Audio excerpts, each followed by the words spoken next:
नमस्कार, quick current affairs में आप सभी का स्वागत है। भारत के प्रधानमंत्री नरेंद्र मोदी जी के द्वारा नॉर्थ ईस्ट इंडिया की पहली इमरजेंसी लैंडिंग फैसिलिटी को असम के डिब्रूगढ़ के मोरान में लॉन्च किया गया है।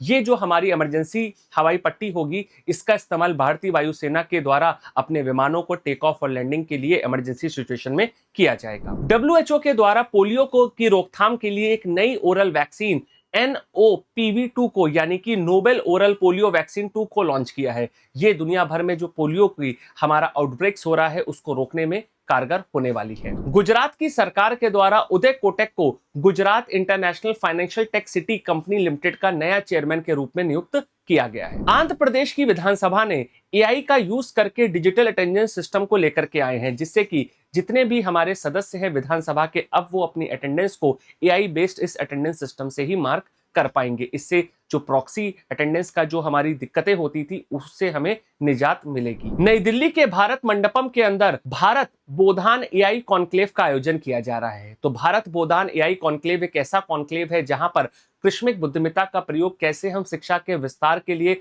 और उसके प्रसार के लिए कर सकेंगे, इसके बारे में चर्चा हो रही है। अब आइए आज के सेशन से जुड़े हुए कुछ क्वेश्चंस और उनके आंसर्स को देख लेते हैं। प्रधानमंत्री नरेंद्र मोदी ने नॉर्थ ईस्ट की पहली इमरजेंसी लैंडिंग पट्टी का उद्घाटन किस राज्य में किया है? तो आंसर है इसका असम में। डब्ल्यूएचओ के द्वारा किस बीमारी के लिए एक नई वैक्सीन को प्री क्वालिफाइड किया गया है जिसका नाम NOPV2 है? तो आंसर है पोलियो की रोकथाम के लिए। किसको गुजरात की सरकार के द्वारा Gujarat international financial tech city company limited का नया चेयरमैन चुना गया है? तो आंसर है उदय कोटक। किस राज्य की विधानसभा ने AI बेस्ड अटेंडेंस सिस्टम को लेकर के आए हैं? तो आंसर है आंध्र प्रदेश। और भारत बोधान AI कॉन्क्लेव का आयोजन किस शहर में हो रहा है? तो इसका आंसर है नई दिल्ली में।